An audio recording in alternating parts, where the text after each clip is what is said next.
When you first go to boot camp, they teach you naval history. The attack on Pearl Harbor and the USS Arizona and everything is like the backbone of our resourcefulness, I guess. You know, basically we got caught sleeping and just it woke us up as a country. Being in the Navy myself, I'm tied into that, just being, you know, that's part of my history now. As a veteran, to be able to perform tasks and help out on the nation's most famous military memorial. To be able to do something that can potentially make a difference and make a difference for these 900 plus men that are entombed on that ship. How do you put that into words? And that's not being lucky. That's an honor. Today we took a few wounded vets out there from similar backgrounds, and we went out to the USS Arizona to do some research diving. A lot of these cats that I come around are in the dumps, and they don't know what to do with themselves. They don't know where they're going in their lives. If there's an opportunity for us to give back and put towards restoring these sites, it gives them a purpose. It gives them an opportunity to become whole again, you know? It gives them a reason to keep moving forward. WAVES is an amazing program. It stands for Wounded American Vets Experiencing Scuba. So they use scuba diving as an occupational therapy benefit for those suffering from mental health and physical injuries. WAVES linked up with National Park Services, and they came up with this idea of whether or not we can use wounded vets to come help the Park Services out by helping them work on these national parks.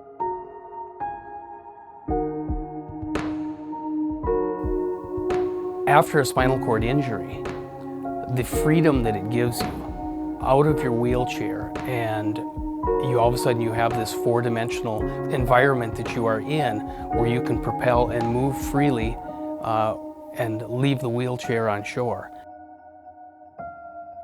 Emotionally and mentally, it's just like to be able to move like I used to.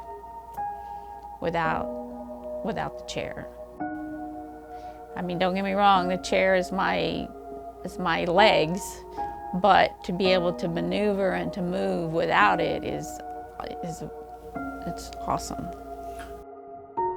There's a lot of chaos going on in our lives, but actually in the water, you're not thinking about all the chaos that's above the water.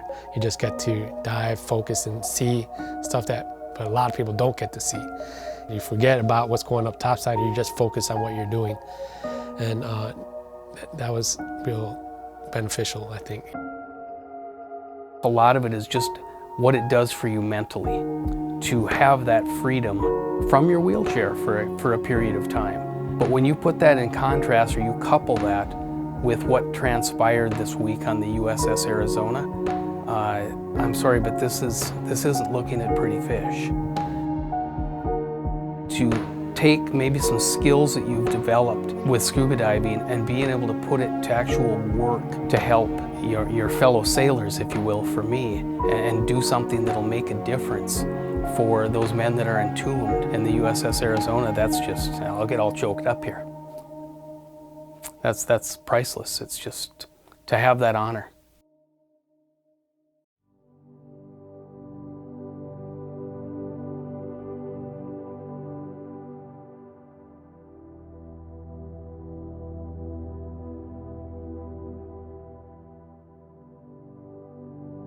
It's very hard to explain the feeling or the, you know, I was in awe of everything I saw, you know, and talking about it right now, I feel my eyes watering up.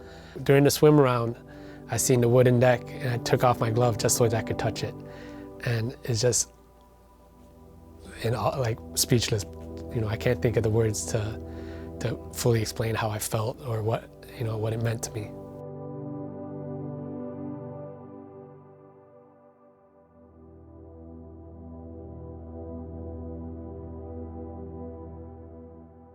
It was humbling, because, I mean, of all the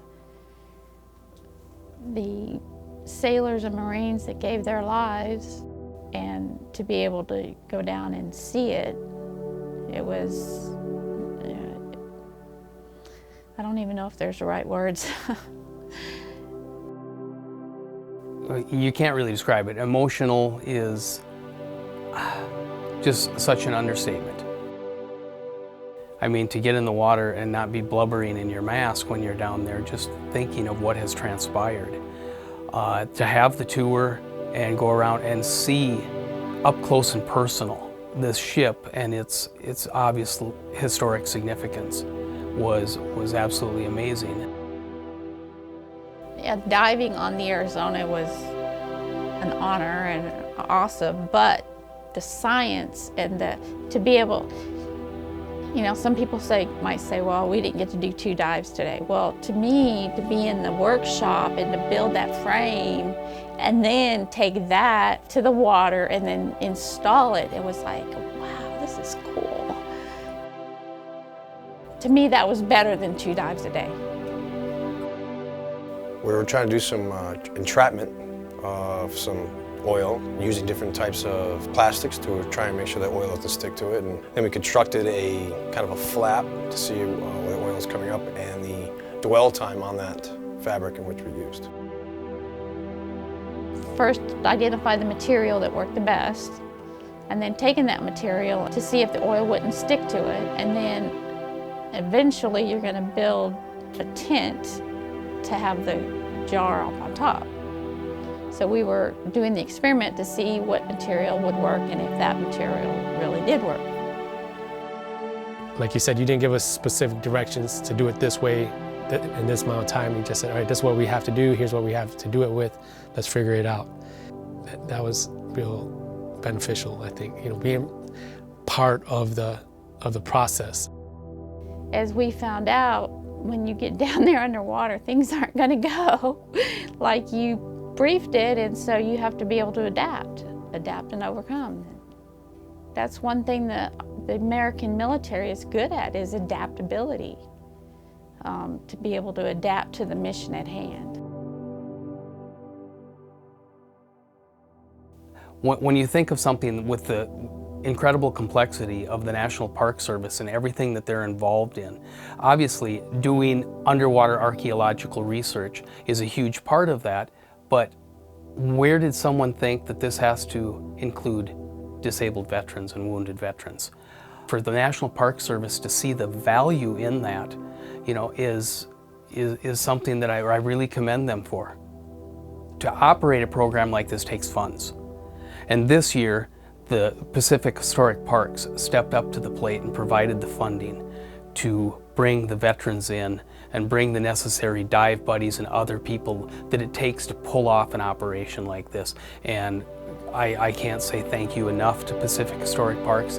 God bless them for what they did and for seeing the value in what is taking place here in Pearl Harbor. If you are able to give a veteran another day to move forward, another day or another week to see his kids, or maybe not be in a hospital, or maybe not stop taking medication because he's able to do these sorts of projects, you're not only helping preserve the sites, you're also helping to preserve current human life. And it's truly amazing, especially for those that are in, you know, physical disabilities that can't do many things anymore, or those that are literally at the end of their rope mentally. It really puts forward an opportunity not only to keep these places for the next generation, but also keeps that individual another day.